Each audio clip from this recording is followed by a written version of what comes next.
Good morning. This is the Board of County Commissioners agenda setting. This is a regular meeting. It is Tuesday, January 17th, 2023. It is 9:09 a.m. This session is set to go until 12 p.m. We do have 3 executive sessions today, so commissioners will try to get into them by 11 if hopefully we can. We'll be taking a little break and this meeting is at the Atrium, 3000 Pacific Avenue, room 110. This is a hybrid meeting for public virtual attendance.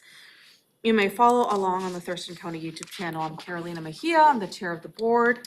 To my right is Vice Chair Ty Menser. To my left is Commissioner Gary Edwards. Also in the boardroom, we have County Manager Ramiro Chavez, Assistant County Manager Robin Campbell. We'll start our agenda off with homeless strategies update. Good morning, Commissioners. Keely Marino with Public Health and Social Services. Just a brief update for you today. So our team here at the Office of Housing and Homeless Prevention are getting ready for the point in time count, which occurs next week. So every year on the 4th Thursday in January across the United States, there's an effort to make an accounting of how many people are experiencing houselessness, both unsheltered and sheltered, and why. So we will be having a full count for the first time since 2020, and there will be ample opportunities to plug in if you're interested in volunteering. Many activities will be held during that week and the week following.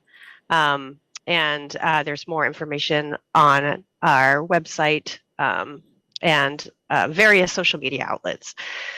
Following that, the Regional Housing Council is continuing to accept applications for 2 advisory boards. One is the Affordable Housing Advisory Board, and one is the Homeless Services Advisory Board. Those applications can be found on the website for the Regional Housing Council. So if you just Google Thurston County Regional Housing Council, right at the very top of that page will be the links to the 2 applications. Those applications will be closed on the 23rd of January in order to ensure that we can make recommendations for appointment to those boards prior to this year's funding cycle.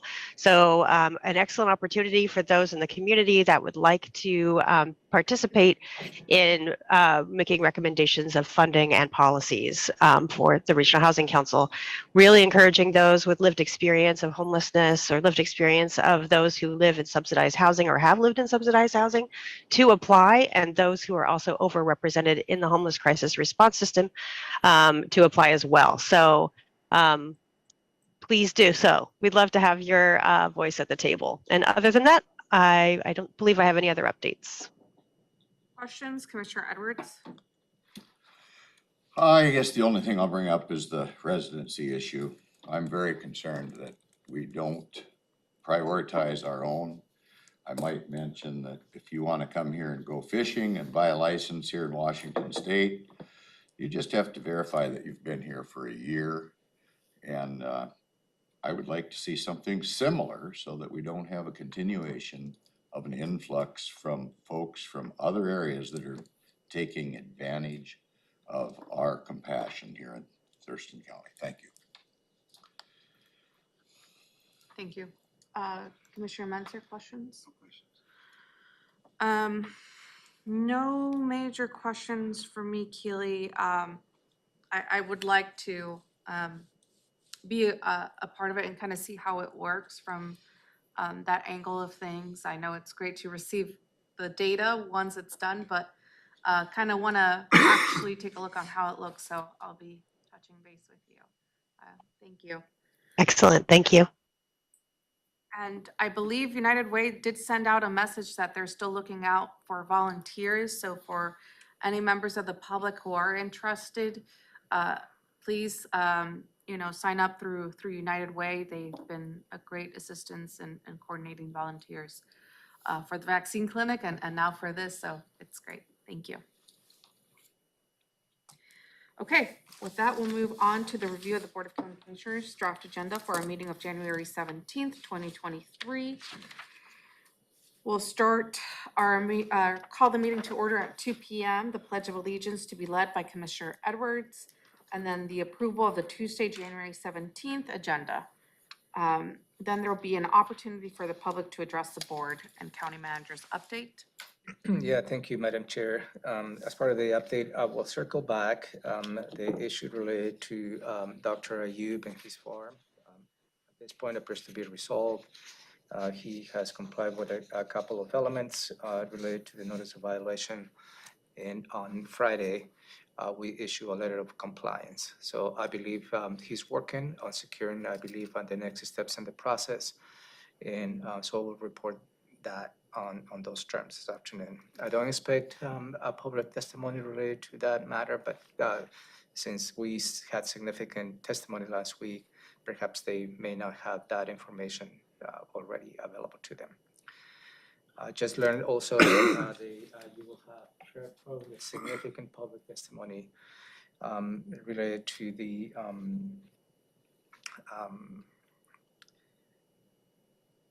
house in Tenino, who is going to be serving as a transition place from individuals involved in the corrections facility. There was a open house, I believe, community meeting last week.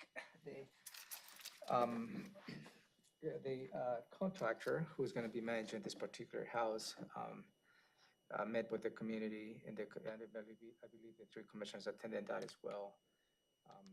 My feedback that I received, even from all of you and others, is the meeting didn't go well. The community really is upset.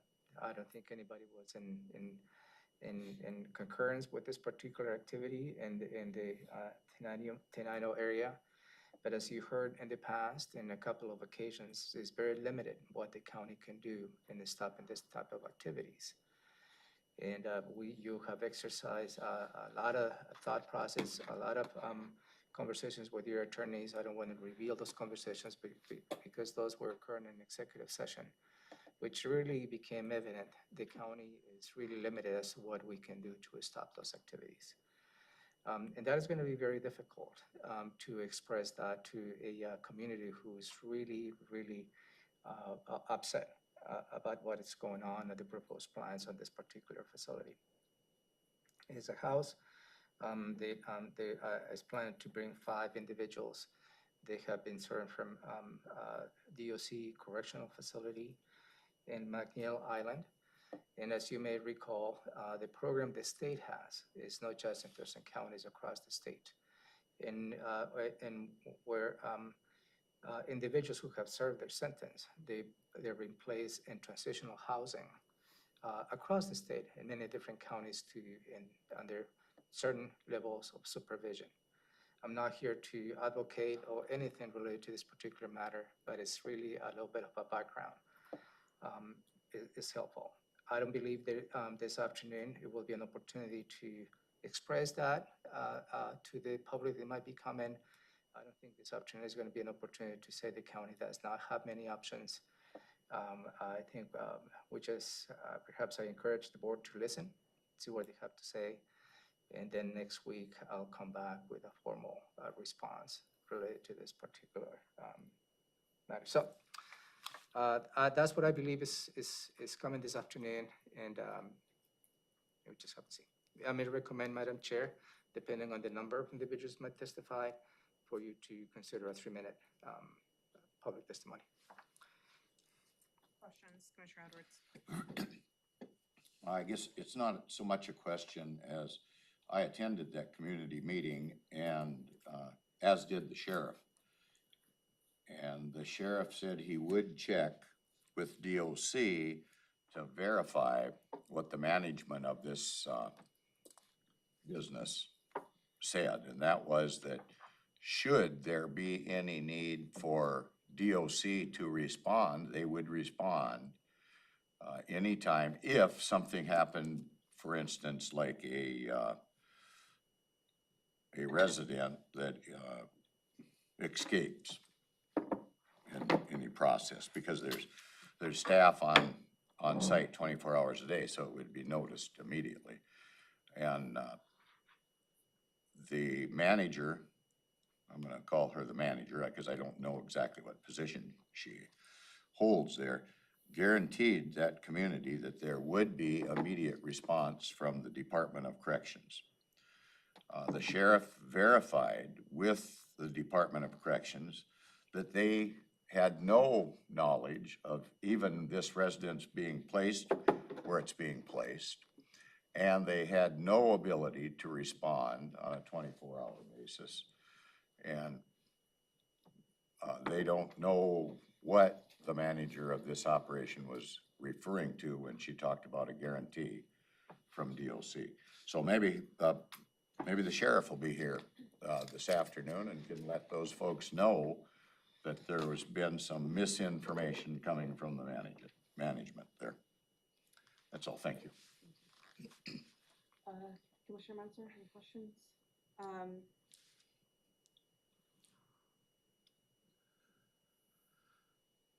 I guess I'll say, I went over to where this supposed place is going to take place this weekend. And the way that the map is kind of outlaid, I guess you never really get the full picture, but just being there and seeing how many houses are nearby, how many houses with children are nearby that house. And they're a little bit up on a hill and they have full view access.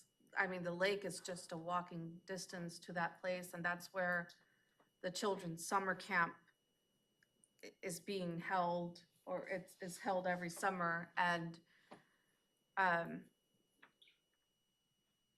just a new array of red flags came up for me. A lot of questions on the public safety aspect of this whole operation. And I know that this isn't the first time that something like this is, kind of happened. I know a lot of laws have changed, but I know that there was one operation a while back ago where it was in Tanglewold, I believe, and then I'm not sure if the other one was near Johnson or Boston Harbor, and it was when Ed Holm was prosecutor, but they were able to stop it through, not stop it, but like really go into those deep conversations about the public safety with DSHS, just because of where these homes are being placed right in the middle of communities. And so with that history, just knowing that history of that, there was something that could be done back then. I'm wondering, why is it that now we're even more limited? And maybe this is a discussion we need to have with our attorneys. But I would like, just knowing that there was a history of this happening before, and I understand that some laws have changed, but I kind of want to know what was done before, what was the conversations before. It seems really similar where, I mean, this is going right in the middle of a community. I mean, there's walking distance, there's, a family childcare provider. Like that's, she gets a couple of children a day, and that is concerning to me. So I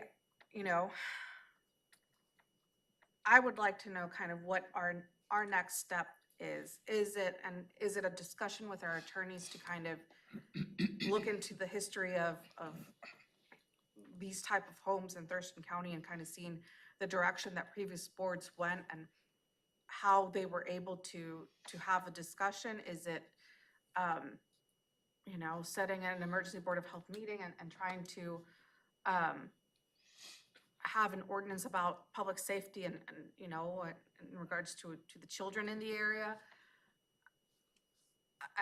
I'm not sure, but I would like to look at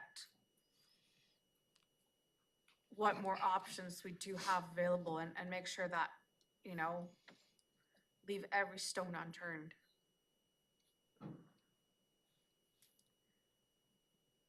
Commissioner Edwards. I guess maybe just to follow up to conclude my comments is, I would also like to hear from our attorneys. I don't know as I want to hear from them in executive session as much as I want to have an open discussion with them. I realize they are not going to give us legal advice without research. But I'd like to see if there isn't a chance for an injunction or a temporary stay at least until we have adequate time to review this. And I don't know if that's, again, that would be a public question to our prosecutor to see if it isn't possible, because I cannot say, I can't state with much more force, I guess, that I think this is a terrible travesty of justice. These places should be placed, if they're going to be placed. I don't believe they should ever be out of custody. And I'm not sure that their sentences are ever completed. Some of them maybe are just wards of the state almost. And I just don't think they should ever be placed in a community where they have access to victims. And that covers a wide array. So I'm with you, Madam Chair. We should make sure we get our attorneys and get this on our agenda for discussion. Thank you.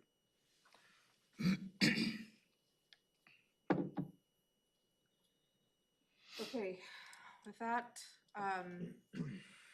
we'll move on to consent items. We have two. First one, item 3A, approval of the voucher list. Yeah, thank you, Commissioners.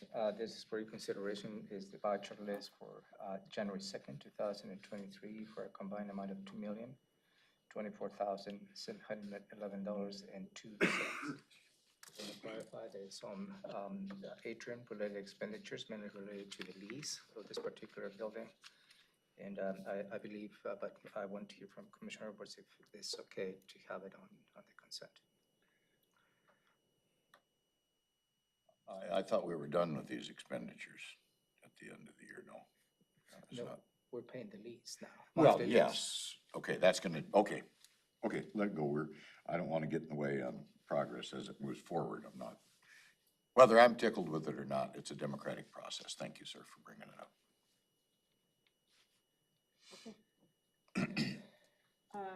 3B, settlement of litigation. Yeah, this is for you to consider approving a settlement on the West Thurston County, case number 212-003-43-34. Don't want to get too much into the details of this particular matter, but you heard that in an executive session. Okay, any questions? Commissioner Edwards? No questions, thank you. Commissioner Menzer? Nope, I remember it well. Department items, Community Planning and Economic Development, item 4A, 2023 Heritage Grant Program. Yes, we also reviewed this item last week, and for your considerations is to approve the 2023 Heritage Grant Program grants. And those will be in a total cost of $37,261.09. Staff provided you with a briefing on January 4th, where they're expecting to award grants to the South Thurston Historical Society, City of Tenino, the Window Seat Media, Olympia Historical Society, Bigelow House Museum, South Sun Maritime Heritage Association, Washington Center of the Performing Arts, Washington State Society of Daughters of the American Colonists, and Olympia Tumwater Foundation. And again, all those will receive a combined amount of $37,261.09. And that was the recommendation the staff provided in coordination with the Historic Commission. I believe the board tentatively approved that, and this is your formal approval to issue those grants. Questions, Commissioner Edwards? No questions, but maybe Jeremy could verify that the commission is made up of members of our community, and this was their unanimous recommendation, is that right? Yes, Commissioner Edwards, that is my understanding, and the Historic Commission is made up of citizens of Thurston County, and it's throughout Thurston County. with many different backgrounds to aid the county in its effort to preserve our Thurston County history. Thank you, sir. Thank you. Okay, questions, Commissioner Menzer? No. Okay, we move on. No questions for me. Thank you, Jeremy. Emergency Services, item 5A, Medic One Agreement with the City of Olympia for Fire Department Vehicle Repair and Maintenance Services. Thank you, Madam Chair. You also reviewed this item last week, and this agreement is with the City of Olympia. Well, they provide the maintenance services to Medic One paramedic unit apparatus owned and operated by Thurston County Medic One. The county doesn't have the resources in terms of skill and an area where we can provide those maintenance services. And this is a continuing agreement with the City of Olympia. And this is based on a reimbursable basis, depending on the needs of maintenance of those vehicles. This particular agreement goes from January 1st, 2023 to December 31st, 2024. Any questions? Ben is here to answer any questions. Questions for Ben, Commissioner Edwards? No questions, thank you. Commissioner Menzer? No questions for me. Okay. And we'll go through our standing items, and that will conclude our agenda for today. Next is the review of the Board of County Commissioners draft agenda for our meeting of January 24th, 2023. This meeting is at 6 p.m. The Pledge of Allegiance to be led by Vice Chair Menzer. Approval of the Tuesday, January 24th, 2023 agenda. Next is an opportunity for the public to address the board and county manager's update. Yeah, we'll see what public testimony will do next week. Seems like every week a different issue comes up. And depending on the public testimony may receive this afternoon, I will follow up with a formal response next week, if need be. Questions, Commissioner Edwards?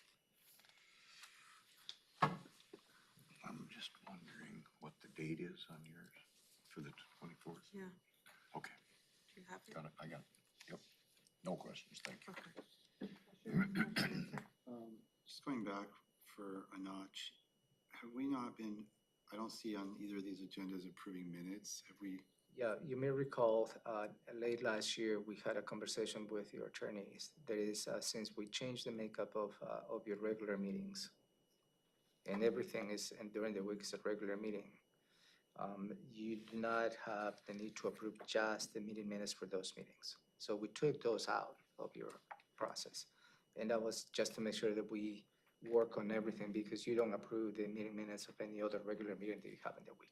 Okay, it's not a function of us being behind Nope. or whatever. That's what I was It's just trying to be- make sure. Just we're being not consistent and aligned to building the, up a backlog and then being subject to criticism because they're not timely available. it's just aligning to the ordinance that the board passed.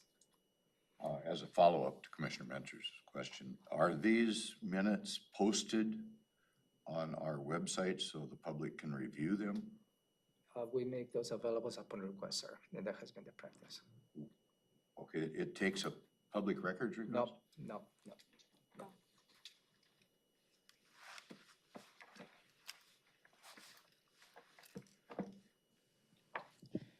If I could add real quick, Jamie Caldwell, Clerk of the Board, they are available on the public website through Laserfish. There's a link for them to get to any of the agendas that we have through there, the minutes that we have through there. So once you all sign them weekly, then they're uploaded there to Laserfish and available.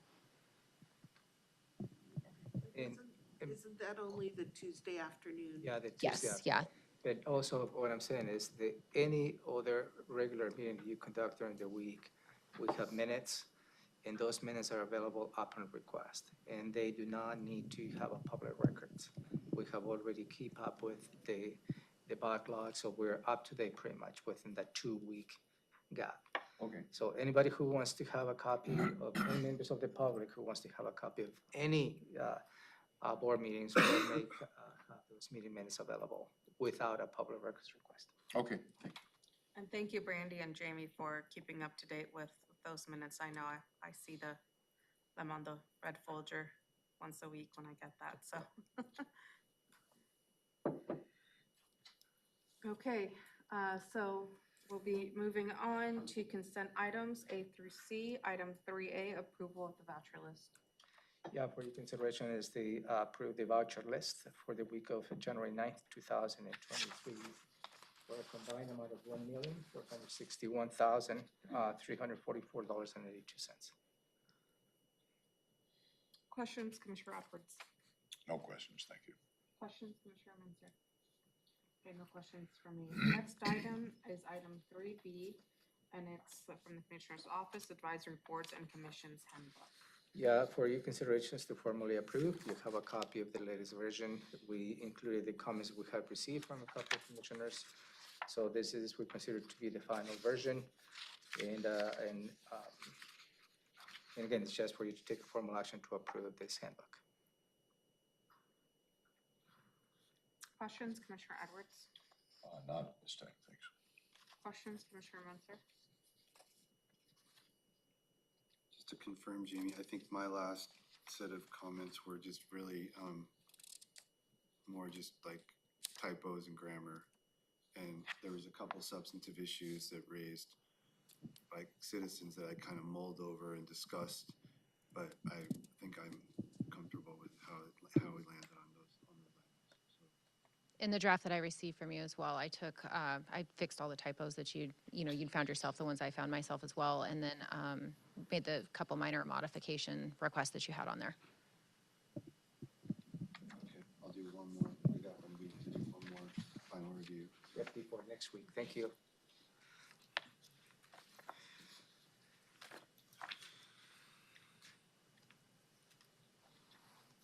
Okay, Do you want to go over those minor things that Commissioner Menzer was talking about at this point, or just mark it up and give it back to you for the little tiny changes? So we, maybe 3 weeks ago, we asked the commissioners to provide feedback. And you think you've covered them all? We included all the Okay. comments Okay. that we received. Okay, But good. if you, Thanks. honestly, if you had more time to review it, that's obviously within your purview. Okay. thank you. Okay, moving on to C, contract amendment with Thurston Regional Planning Council, Boundary Review Board. Thank you. This is a yearly contract, Madam Chair. As you may recall, Commissioners, we contract the Thurston Regional Planning Council to serve as the chief clerk services for the Washington State Boundary Review Board. And that was, I believe, back in 2018, and a strategic move from the county to have a third-party review all the different annexation requests that we get from the cities. And the board has been experiencing their services they provide. And I think that has been a great strategy in the past. We paid about $20,000. This is including the budget, and this proposed item is for you to consider renew that agreement for 2023. Again, for the same amount of $20,000. That is included on the budget. We're not requesting for you to authorize any additional budget authority. Jeremy's here to answer any questions. Jeremy, anything you would like to add? I would just like to add that the proposed amendment has been, Madam Chair, apologies. The proposed amendment has been reviewed by the County Budget Office and also by the Prosecuting Attorney's Office. The amount of money is estimated to cover between 5 and 10 notices of intention for annexation. Last year, we received quite a few more. If you remember, the City of Tumwater had to submit a notice of intention for each island annexation that we had in our annexation agreement with them. And staff has been working very hard with the cities in Thurston County to make sure we don't have to have a BRB hearing. So thank you. Questions, Commissioner Munson, or, yeah. No Munson. question. I'm good. Okay. Okay, so with that, we'll move on to department items. First one, Central Services, item 4A, invitation to bid for countywide security improvement project. Thank you, Commissioners, for your consideration is for you to authorize the Department of Central Services to call for bids to secure the services for countywide security improvements. The project will provide security upgrades, including new cameras, card readers, arrest buttons, instruction directions, and they will be specifically related to 3 locations. That will be the coroner's office, the emergency services center, in the courthouse building number 5. I believe this is a discussion that you had last year when we have this larger security project that included many other locations, and the board authorized to narrow down to those 3 locations, which is this particular contract will be funded by the real estate excise tax one. We have that in the budget. No need for the board to authorize any additional expenditure. And again, this is the next step in following up the direction of the board that you provided last year. And with us, we have our new capital project manager, Richard King. That will be a great opportunity for you to come and introduce yourself in front of the board. Richard.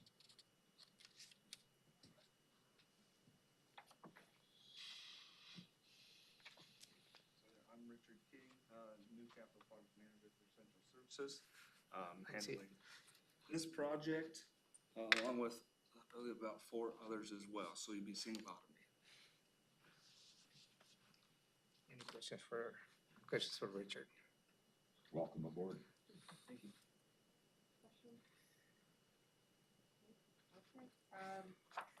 So this will be for this campus? No, it's for the coroner's office, the emergency services center, and the courthouse building 5. The 3 locations the board agreed last year. These were the high priority That was gonna be projects my that next. the board approved. Okay, thank you. Yeah, that was gonna be my question. I missed that part.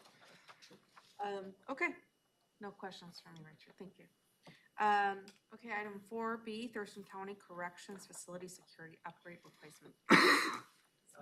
Similar and related to the item you just discussed. Central Services request for the board to authorize amendment number 12 with Burgess Engineering Incorporated. As you may know, we have a list of consultants.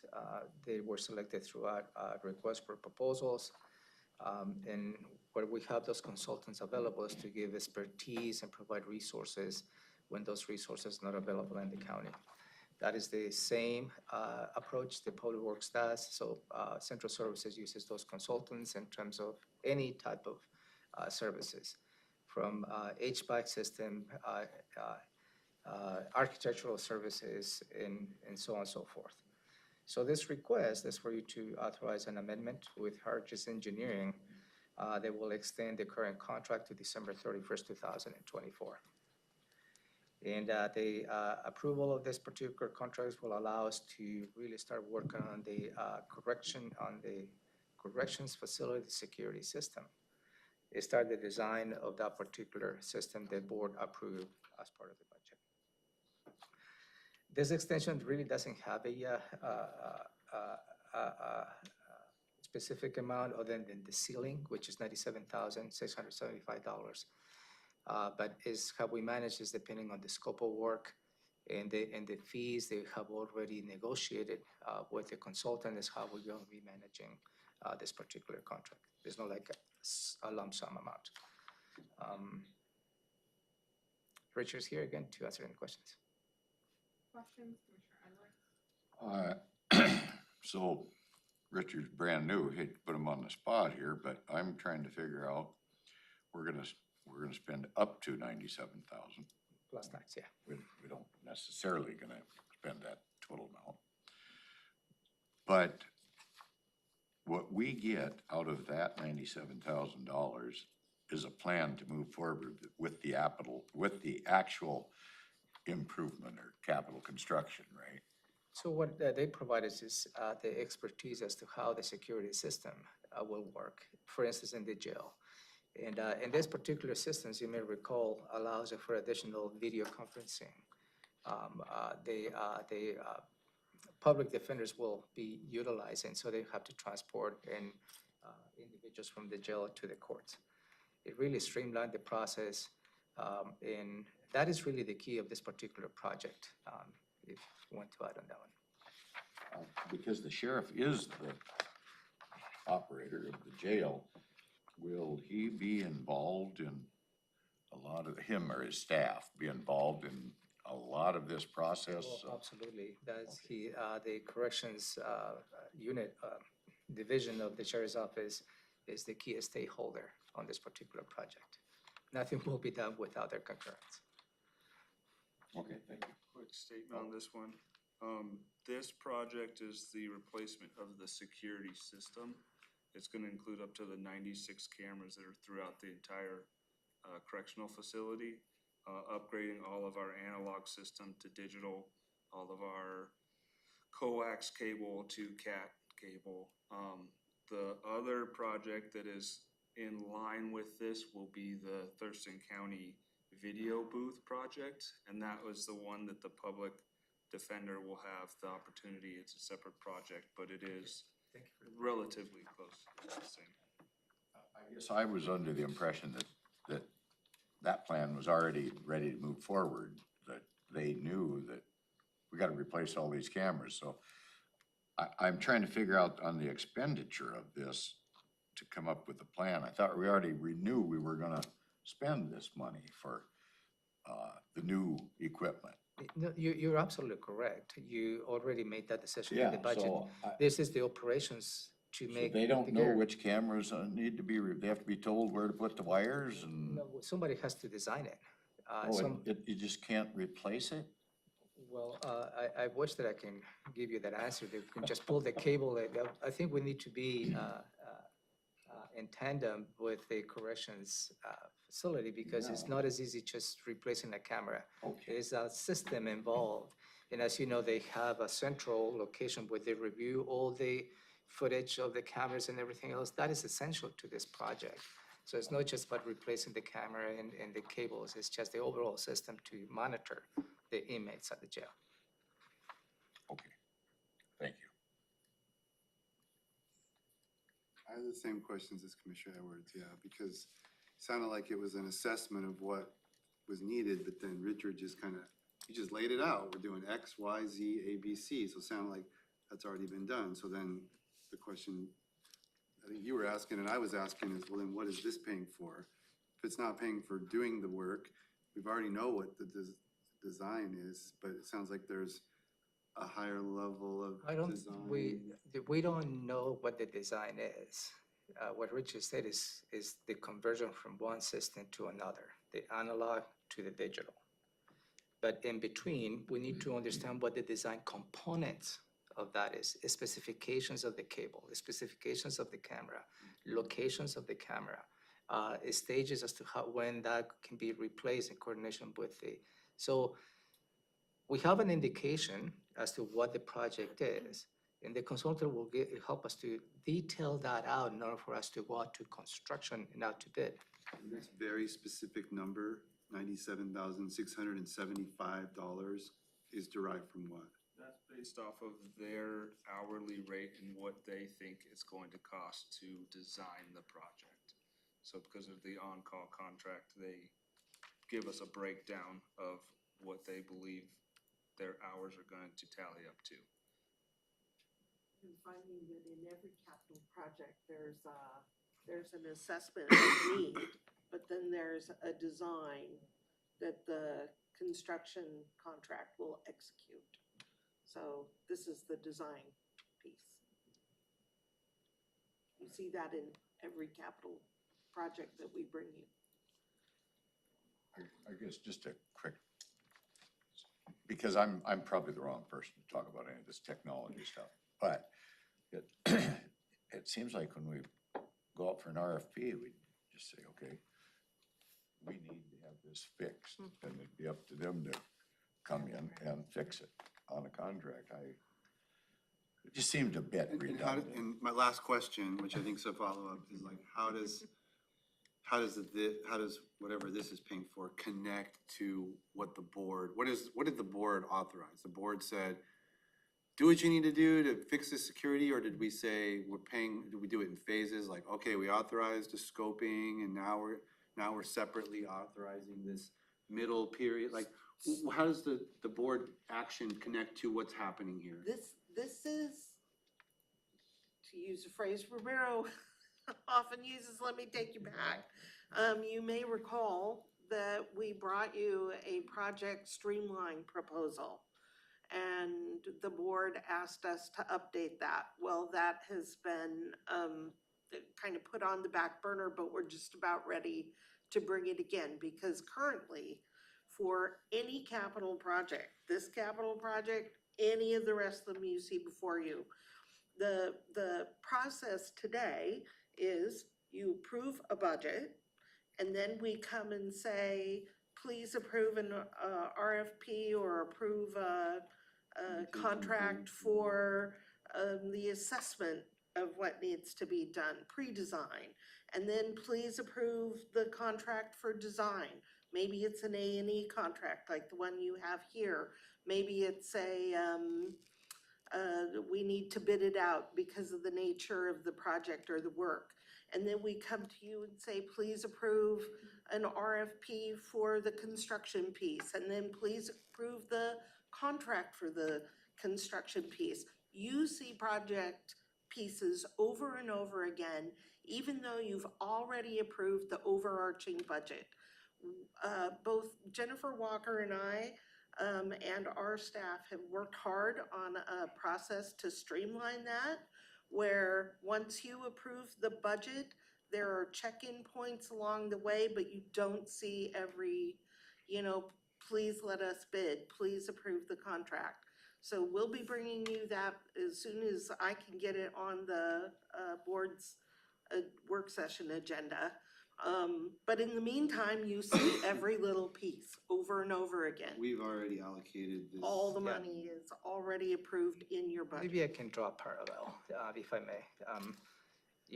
In this case, you already approved the total project cost on this project, right? To draw a parallel is you also, let's say you approve a project to replace a culvert for a fish barrier passage. So, and that is, you heard that, let's say $1 million. That's the overall cost of that project. But you approve the project, the funding, and you understand and you approve somewhat the scope is replacing the culvert to enhance the fish barrier. But we come back later to you and said, okay, can you approve the bidding to secure the prefabricated bridges? And you approve that. And then we'll come back to you, say, okay, now can you approve a bid to secure the contractor to install the prefabricated bridges? So it's not any different than in this. You approve the budget, you approve the overall scope, and this is just the different components of the project delivery that you're involved. And 4 years ago, before, is when we provided a suggestion to the board as to how we can streamline the process. Because, yeah, you get involved in every single element.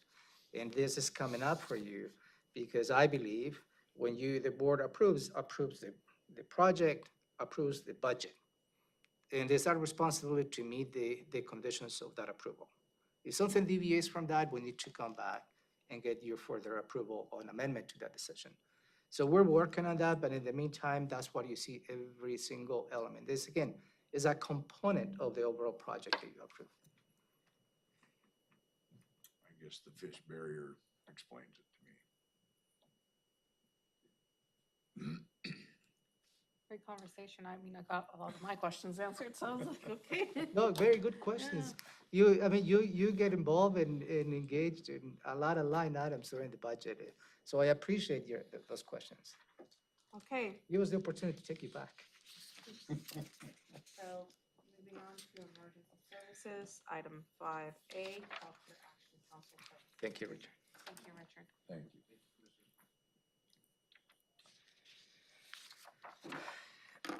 Commissioners, this is a renewed contract for another 3 years for a total cost of $120,000, which is just about $40,000 a year. And there's a contract with Emergency Services and the Child Care Action Council. Thurston County Medic One contracts with the Child Care Action Council for Safe Kids Coalition activities, which includes but not limited to the following: ensuring availability and discounted helmets to child care facilities and family medical practices, provide support technicians to check the car seats, provide car seats, also funds events to the community. The fire departments are involved with that.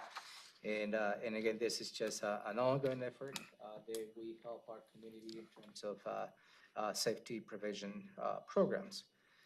And again, this is for a 3-year contract, is 40,000, a total of 120,000 or so.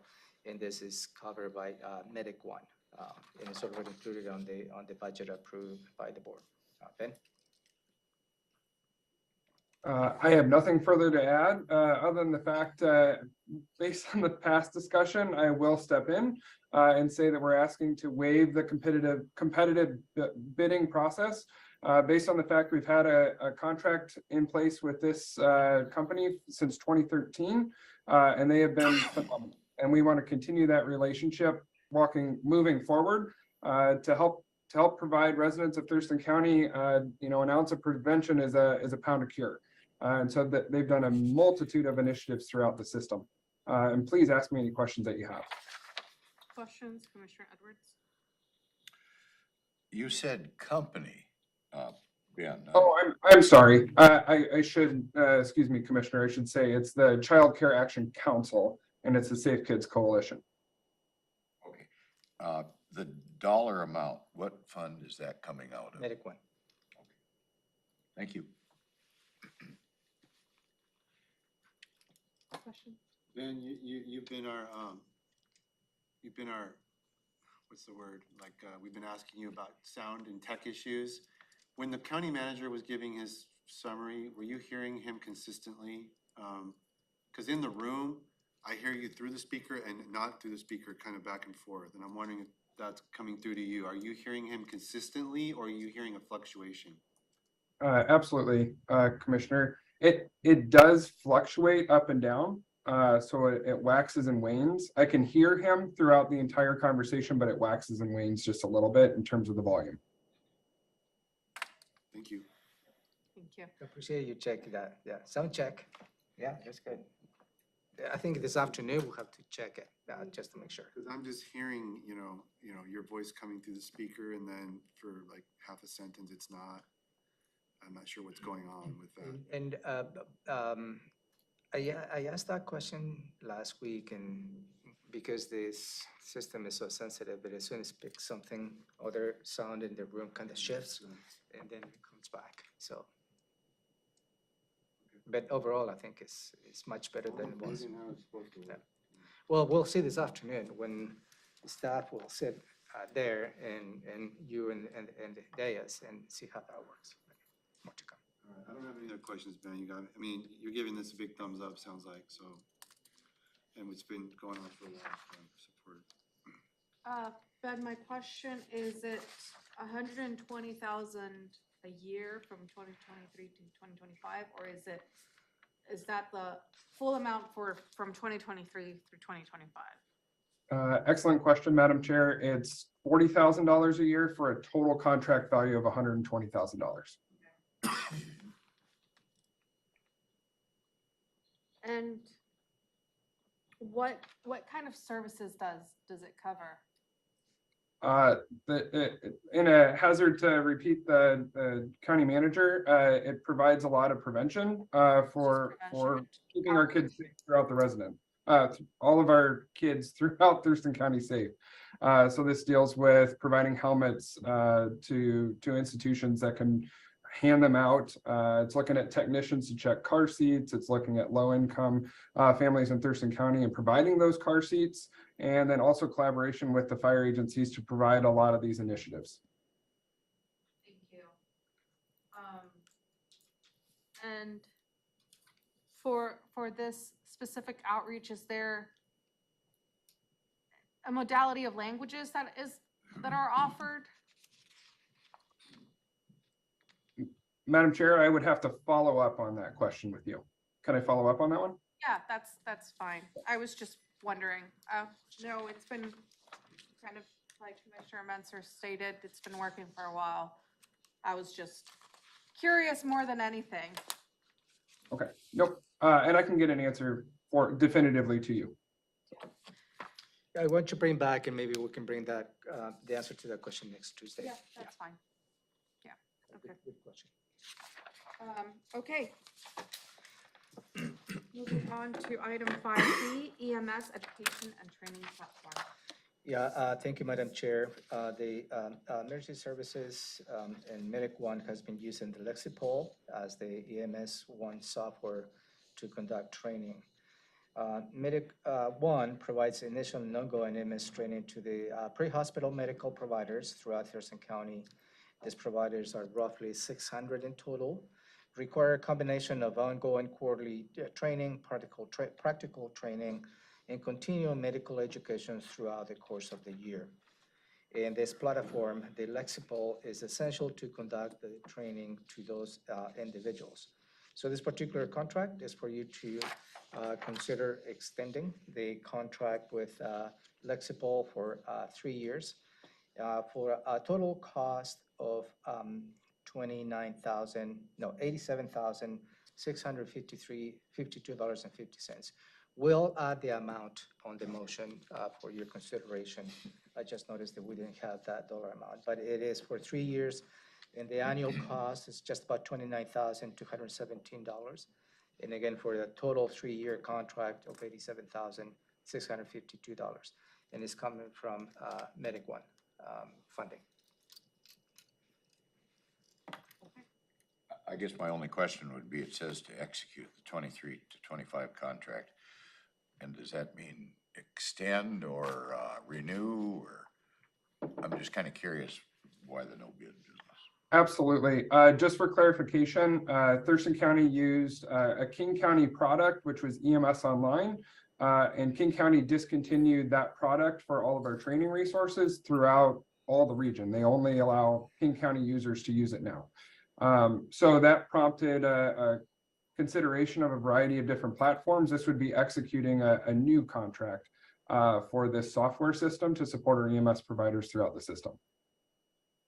And that'd be the reason for the exception of the bid process? This isn't an exception of the bid process. This is through cooperative bidding. So this has already been bid out on a cooperative bidding platform. And Thurston County has signed an active interlocal with Sourcewell to allow us to leverage that pricing. Okay. Thank you. Questions, Commissioner Mensah?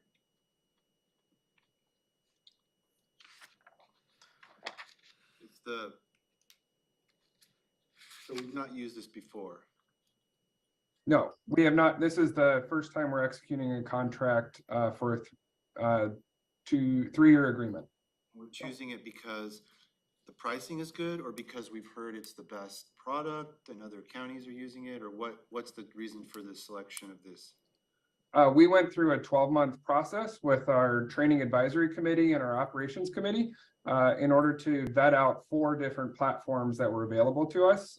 This has actually come up as the best platform and is recommended from the training advisory committee, which is representative of all fire agencies and private agencies in Thurston County, as well as recommended by the operations committee, which is again represented with entities throughout Thurston County for operations in EMS.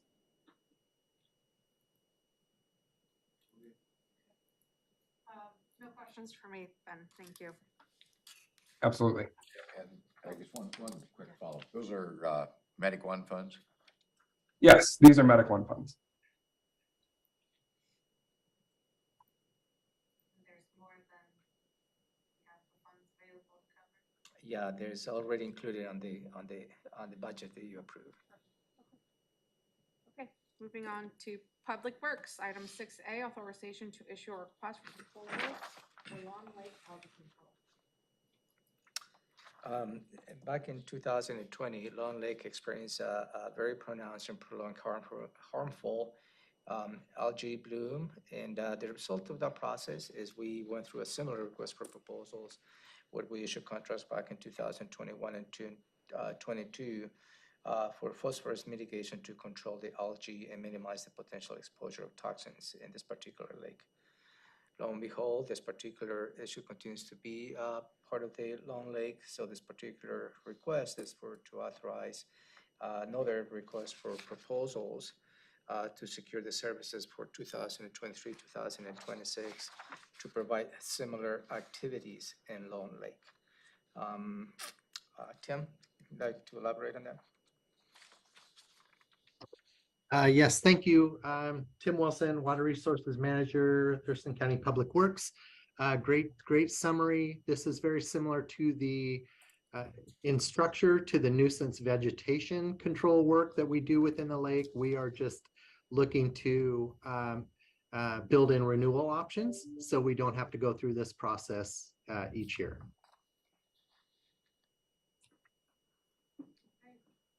Questions? Yes, is this algae that we're referring to a health issue? Is it hazardous to folks? It certainly can be. Is this the one that, where it develops into this toxin, I don't know, hard on your liver, or whatever? Well, every once in a while, we're faced with that, where we close lakes down and that type of thing. Yes, it certainly could be. Yes, it could develop into that type of algae. This actual contract is for phosphorus mitigation, so it is mitigating and controlling the phosphorus, which will lead to those algae blooms that you're referring to. If we didn't have citizens living on Long Lake that were very concerned with their environmental situation out there and water quality, and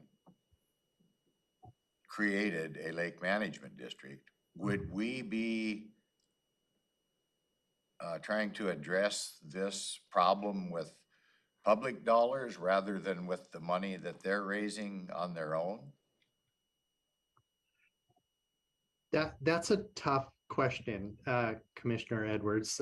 We have a developed community on a lake out there, so the community, one could argue, is both contributing to the issue out there and contributing to the remedy for it through this contract, through mitigating the phosphorus, developing best management practices for reducing the phosphorus that enters the lake. A good portion of that is done already through our stormwater utility, but the community is also active in that. So it's a bit of a loaded question, but the direct answer to your question is yes. I mean, the community has organized. They are attempting to address some of these issues, such as the algae issue out there. So and hopefully the organic material that's in the lake that wasn't natural, sawmills and I don't know, runoff from the roads and stuff. I mean, that would happen anyway, and it already has happened apparently, right?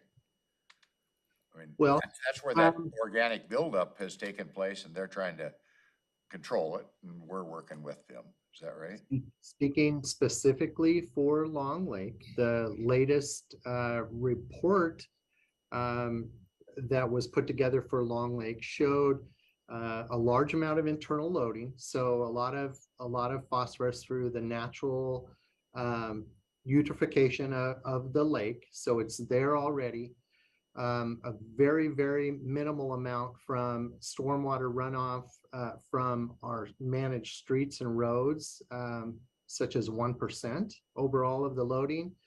And then a fairly considerable loading from the residences themselves. So fertilizers they're putting on their yards, septic systems that may not be operating correctly.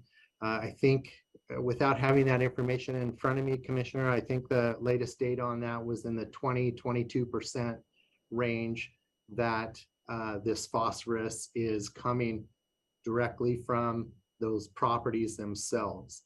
So there is significant impact for Long Lake from the residences themselves.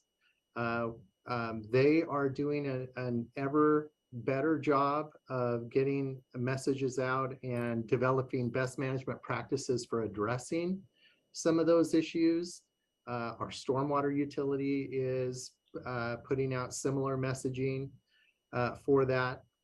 meanwhile, we still have an algae issue out there that this contract is looking to mitigate. Okay, this will be paid for by that lake fund though, right, that they're raising? That is correct. Thank you. County Manager, and then I'll. I'm just curious, Commissioner Edwards, were you asking a hypothetical question? Meaning, if a lake, aside from Lone Lake, where it's not developed and we have the same type of algae bloom issues, whether the county is responsible to address that issue? Was that part of your questions, or did I misunderstood your? No, I think that I'm just trying to figure out what health issues there are and how we would address that if we're developing that toxic buildup. If it wasn't for the Lake Management District stepping forward and funding an attempt to do that cleanup, would we be in a situation that we might do a cleanup? I don't know if it was on a park, in a lake surrounded by a park, for an example. So we don't have a program. Yeah. Okay, that's what I'm wondering. Yeah, we don't have an active program. I just Okay. want to come back to that question. Okay, Yeah. thank you. So the item says services associated with phosphorus mitigation. Now, in Black Lake, that meant an alum treatment. Is that what they're doing here? It could include an alum treatment, but at this point, Commissioner, that is not anticipated. A Foslock treatment, which is a bit different. It is a stripping procedure, but it is a bit different than alum. Yeah, because I was gonna ask, because you were talking about this kind of being annual or whatnot, and from the alum, from what I understood from Black Lake, they do that and they, it's supposed to last for 8 years or 10 years or something like that. It's a massive expenditure, and then it lasts for a certain period of time. But this sounds like a different management technique for phosphorus. It is different, but what this RFP will do is it will allow us to utilize emerging technology, the most recent technology, and be able to utilize whatever technologies are available during this 4-year period, and it is changing rapidly. But it will allow a bit of a suite of management tools out there. It also includes some environmental monitoring. So to monitor the phosphorus and nutrient levels within the lake, a very small portion of this would be to allow for that so that we can properly target any treatments that we do. Okay. Oh, sorry. I don't have any questions. My questions have been asked. Okay, next is item 6B, adopt resolution of findings and determinations for proposed Offutt Lake Management District number 24. This is a follow-up to the many conversations the board has been involved related to Offutt Lake. On the last conversation you had last week, I believe, determined on a 2-to-1 to bring this item for your consideration to continue with the process. With this particular action, you will authorize the vote of the landowners within the boundaries that have been proposed to the Offutt Lake Management District. So this is the next step in the process on the overall Lake Management District creation. Thank you. Questions, Commissioner Edwards?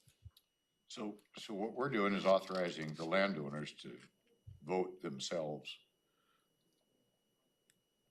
a funding mechanism to deal with similar type problems. This vote is to whether the residents would like to create the Lake Management District. Yes. The one that we just dealt with, there was quite a bit of discussion. Madison Lake. Yeah, Yeah. Madison Lake, on whether or not certain individuals were allowed to participate in that vote, I guess. we rectified that problem yet? Is that still something we're gonna have future discussions on those We- issues that were brought I forward? need to confirm with Tim, but it's a follow-up to the, public hearing that you held. So a couple of steps in the process, in Alpha Lake is a little bit behind Patterson Lake. Patterson Lake already voted, and the voting scheme is based on property ownership, which that's what probably you remember receiving that feedback.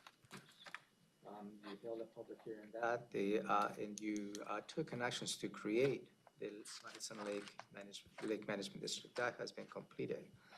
And the next public hearing that you held last week, it was for you to hear public testimony on the rates and fees that are gonna be imposed to all those residents. If somebody had any issues related to the fairness as to how that fee has been imposed. So for those individuals who did not vote on the Patterson Lake or any Alpha Lakes because they have not been included on the district, in the proposed district. So they didn't have an option to vote because they were not included. As a result, they will not be assessed a fee. I'm good, thank you. And so Alpha Lake is a little bit behind on that, process. But there's a point at which we're gonna discuss that, we didn't do discussion of public comment about Patterson. No, that's what I'm saying. I need to follow up with Tim when the follow-up briefing is coming up. Okay, because I remember there was a question, for example, I just remembered one question that really kind of surprised me about, like, if like a married couple, the guy was just alleging that if there was co-owners, they each got a vote versus one owner, they only got one vote. So you could basically double your votes, but on the same amount of acreage. And that seemed like a little squirrely, if that's how. Well, and that's what even, Yeah. well, I think Tim provided a couple of instances how the voting is, and that has been the practice we have utilized in the past. But in Patterson Lake, how the voting occurred was not part of the public hearing. That becomes a little bit interesting. Here, somebody can argue the point perhaps as to how the voting structure is laid out because they haven't voted yet. But Tim provided that perspective to the board, how the voting is laid out, and it's nothing that we haven't done anything new in past lake management district. That has been the structure of the voting. Am I stating correctly, Tim? Yeah, if I can just add to that. So the voting mechanism for LMDs is laid out very specifically in the RCWs. The comment that you received during the Patterson Lake hearing last week was actually incorrect. The way that the voting structure is done for all of these LMDs and would be done for Offutt Lake should you move forward is on a per parcel basis. So each parcel that is within the proposed boundary of the LMD gets a vote, gets a voice in that process. You're probably familiar with the way that's structured by now, and that it's associated with the dollar amount of the annual rate structure. One vote per parcel, doesn't matter if it's a married couple or a single or whatever, they get one individual vote per parcel. So that is the way we would be moving forward with Offutt Lake. And that is consistent with the RCW, and that's consistent with how we've done that in the past. The resolution that will be before you next week will, you'll be taking 3 actions basically, or 1 action, but 3 decisions. You'll be finding that the proposed LMD is financially feasible, that you'll be finding that it's in the best interest of the public, and then you will be authorizing that vote should you choose to move forward.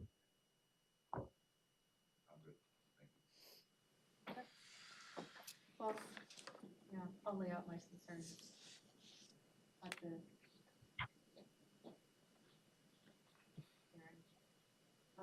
Okay, and then we'll review our standing items, and from there, I'll conclude our meeting for January 24th. Looks like it's gonna be a packed agenda on January 24th. 6 o'clock. We'll So, make sure the new building is open. okay, with that. that, it is 10:19. Let's go ahead and take a little break and then we'll come back and do proclamations and advisory boards and then do executive session. Thank you.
are back from break and it is 10:38. We left off with proclamations and awards and advisory boards and commissions. I'll pass it to our clerk of the board, Jamie Caldwell.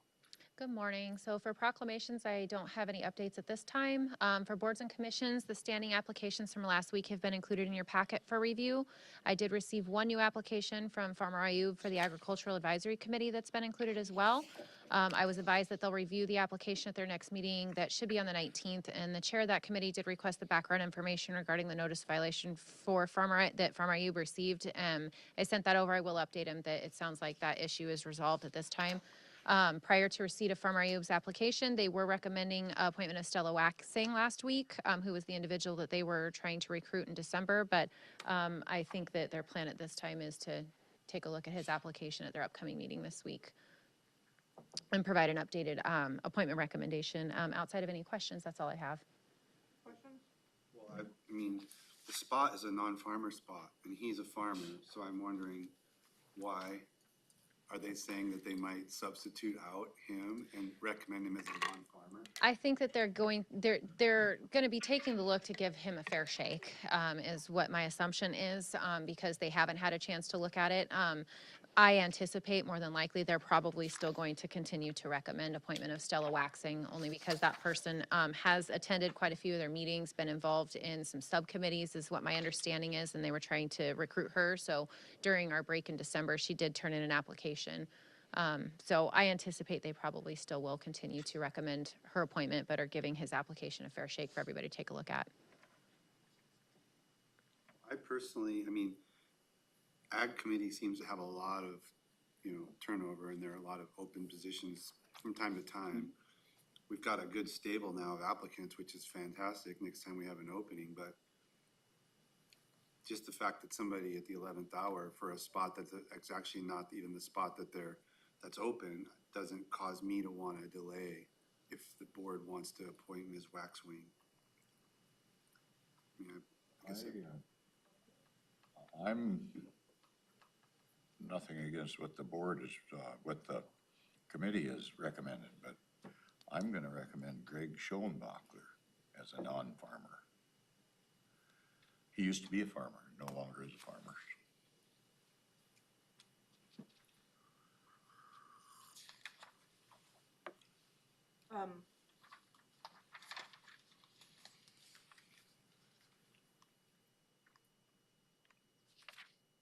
I apologize, I took a bite right and then I was trying to speak. In reading Mr. Hannah's letter, I was confused on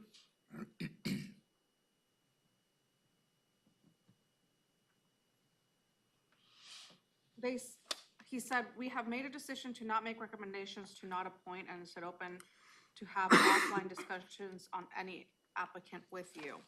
So I was confused on that line, like if he was withdrawing and they were not gonna make any recommendations, like. There were two emails from him. I think that was his initial one back in November, and then at that time there. It was his January 13th. I think that those were for the other applicants that they had. They met with those two applicants because we had the two that were standing in December for Mr. Huff and Ms. Poma. And then I believe that they received the applications for Mr. Schoenbacher and Mr. Olson. And they reviewed them, met with them, but they weren't making any appointment request or recommendation for those two. And Stella Waxing was the one that they were actively trying to recruit. And so out of the two that they met with, which was Mr. Schoenbacher, Mr. Olson, they were still making the recommendation to appoint Stella Waxing. So they met with them at their last meeting and talked with them, but nobody at the committee was making any motion to recommend them for appointment, is what my understanding of his email was. Okay. just to say, it's misspelled on the cover sheet. It's actually Waxwing. Oh, I'm sorry. I'll fix that.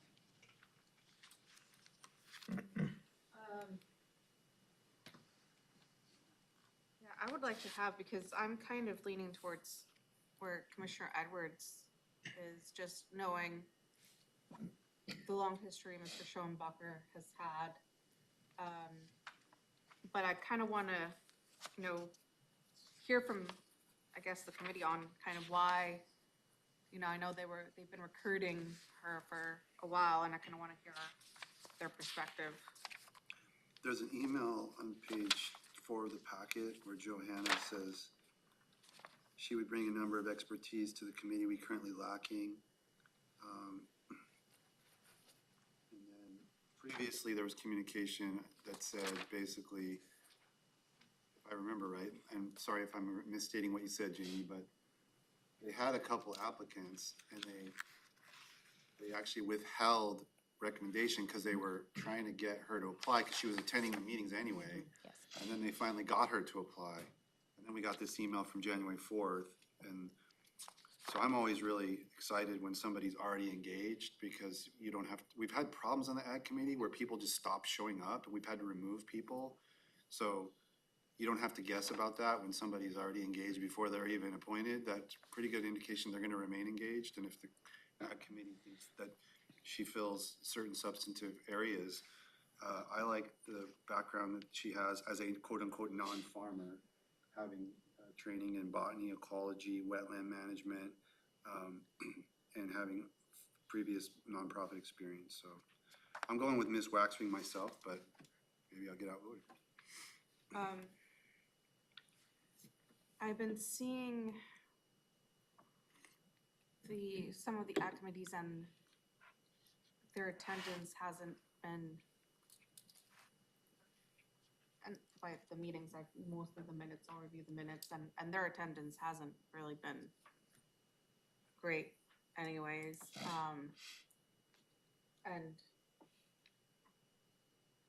But just seeing, you know, Mr. Schoenbacher's experience and understanding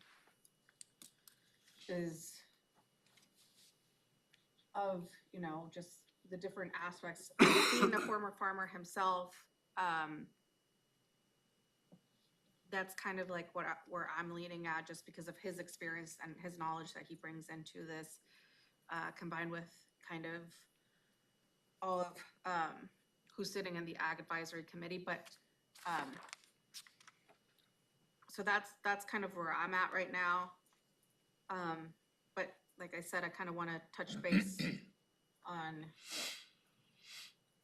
you know, chair on this and go from there.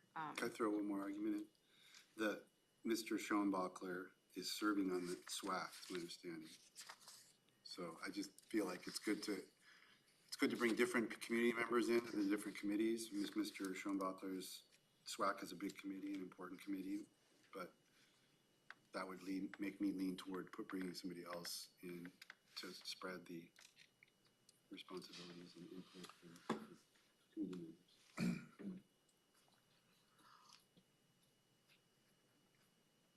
Go ahead.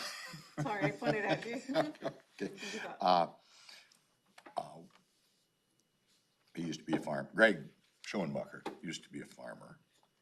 He's now a businessman, active in quite a few different business circles. Very active in the recycle activity. I think that's how he got active in the SWAC.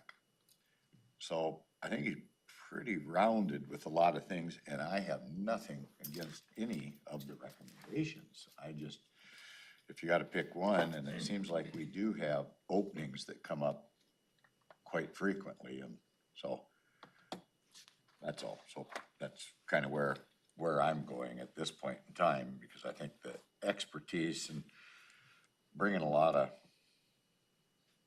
diverse positions probably is beneficial for discussion. So that's where I'm at.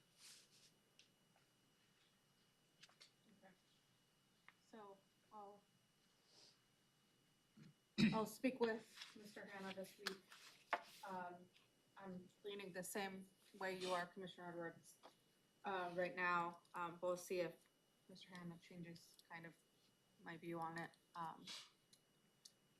With the other Civil Service Commission, Hotel Motel Commission, Area Agency on Agency, or PAVEMAC, are there any questions about those applicants?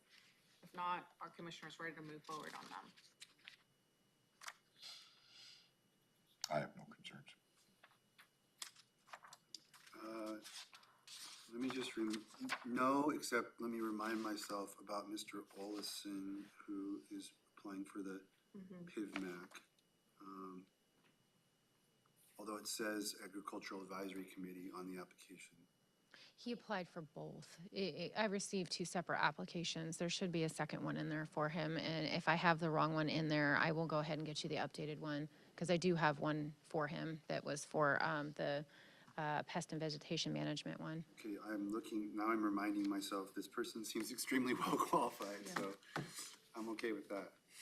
Yeah, I was very impressed, and I'm happy that he applied to, because that was one of the questions we were having, like with some of these applicants that we've received. Is there a way to kind of, instead of just letting them hang in there, is there a way to kind of fit them into other different committees? So glad that we took that initiative, and I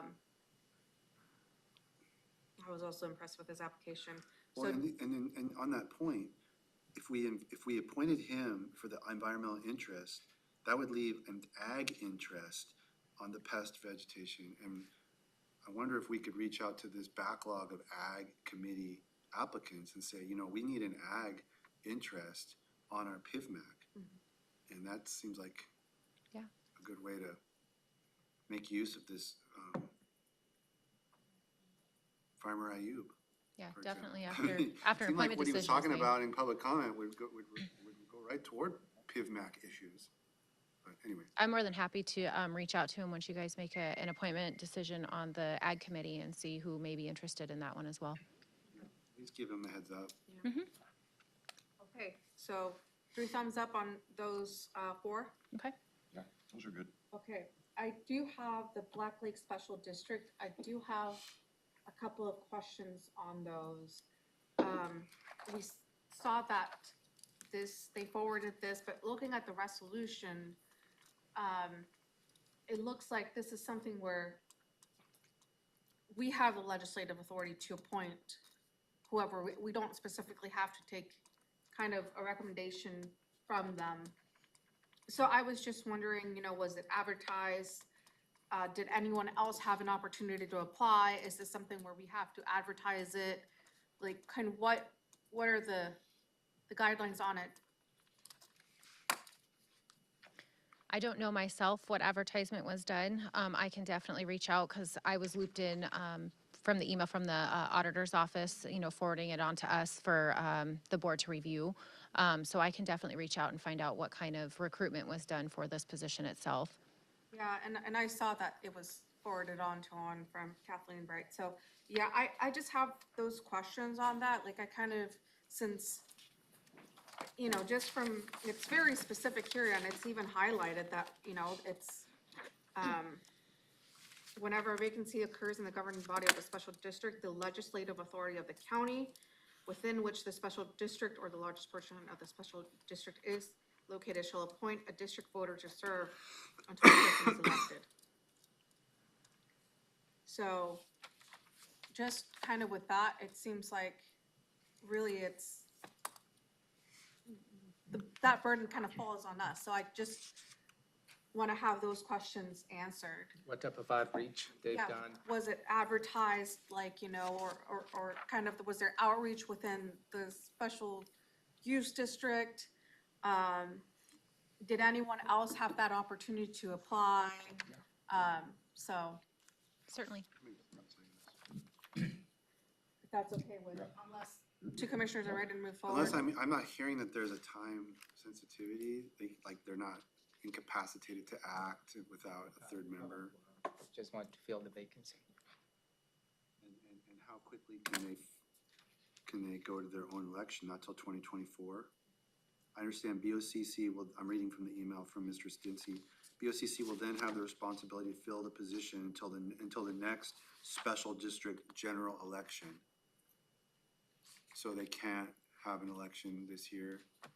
So it's because they're elected and their board, similar to any other elected position, when somebody leaves, then you appoint an individual to serve for the term that is left, and then they have to go through the normal election process.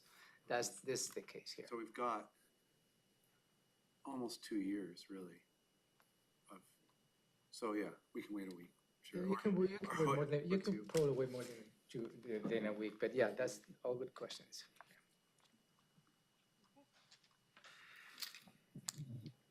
So just as an overview, with the Agriculture Advisory Committee,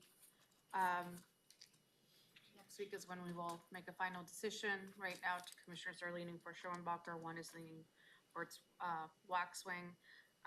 And then, but it'll be for sure next week on kind of which way we're gonna be heading. Civil Service Commission, Hotel Motel Commission, Area Agency on Aging, and Pest and Vegetation Management Advisory Committee. There was only one applicant for each of those committees. So we will move forward with those applicants, which is John Martin for the Civil Service Commission, Kathleen or Casey Palmer for the Hotel Motel Commission, Angela Hawk for the Area Agency on Aging, and Billy Olson for Pest and Vegetation Management Advisory Committee. And then for the Black Lake Special District, Jamie will be reaching out to, I believe it's Mr. Stincy, and kind of getting some questions answered. Okay. Next, PIO check-in. Good morning, Commissioners. Megan Porter, Public Information Supervisor. I'll be holding interviews this Friday for the Public Information Specialist position. I have some good candidates, so we're hoping to get that filled with someone in the position and in the office within the next couple weeks. Would be great. The website redesign project is still moving forward and is on track for the site to go live in late February. So our web coordinators are currently working on transitioning content from the old site to the new site, and then we'll be working through that in the next month or so. And then per your question about the microphones and how they track, Desco is going to be coming in this week to look at it and make sure everything is functioning properly. It is a dynamic system, so it's going to move based on where the sound is.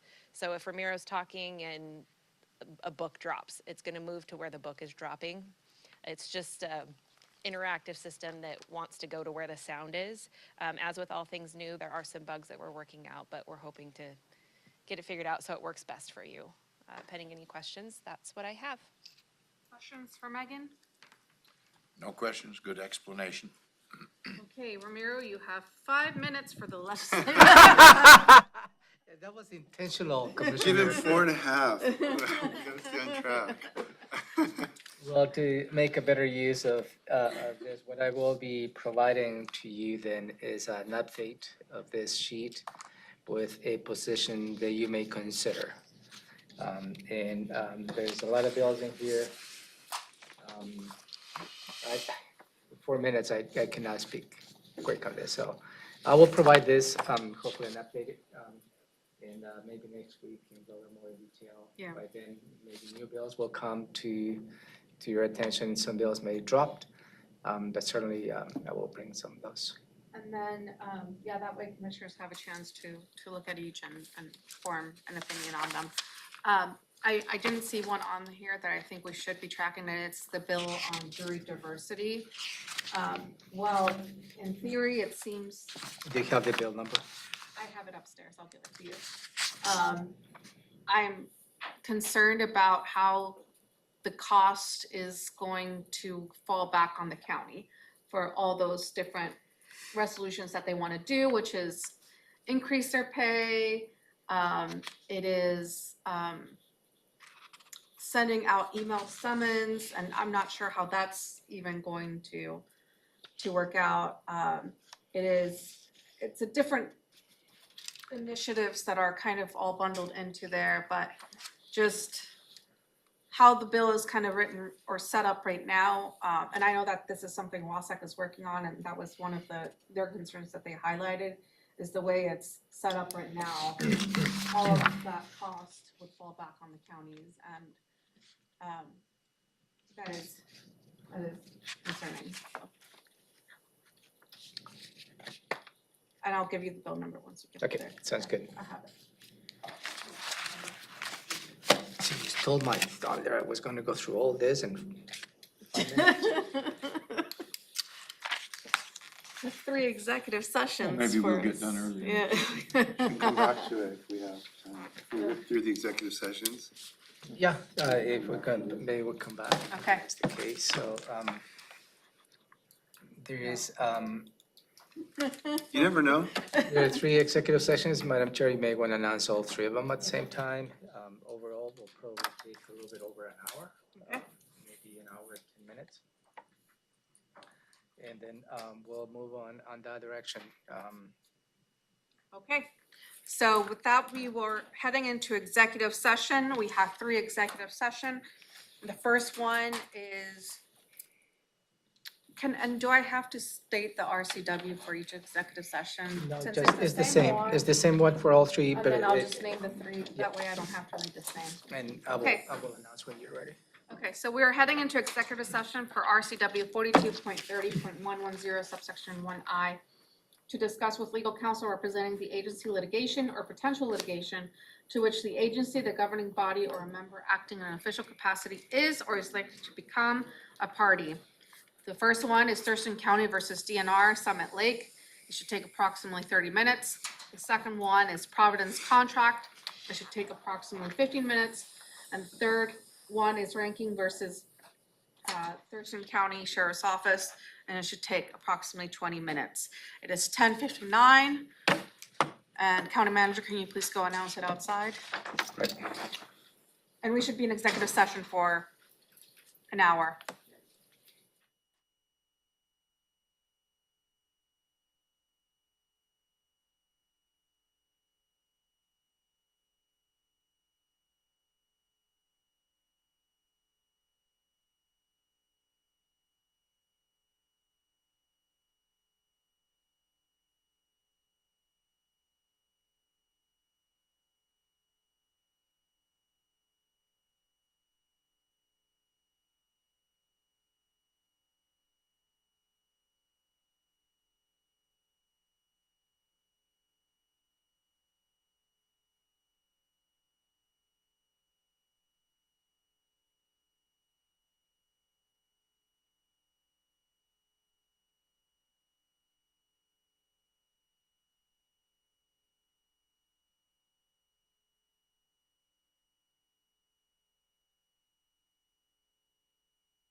Good afternoon. We are back from executive session. It is 12:16 PM. We were in executive session per RCW 42.30.110 subsection 1I to discuss with legal counsel representing the agency litigation or potential litigation to which the agency, the governing body, or member acting in an official capacity is or is likely to become a party.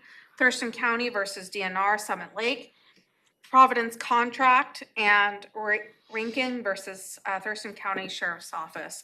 With that, no action follows, and we are adjourned unless there's a pending commissioner item.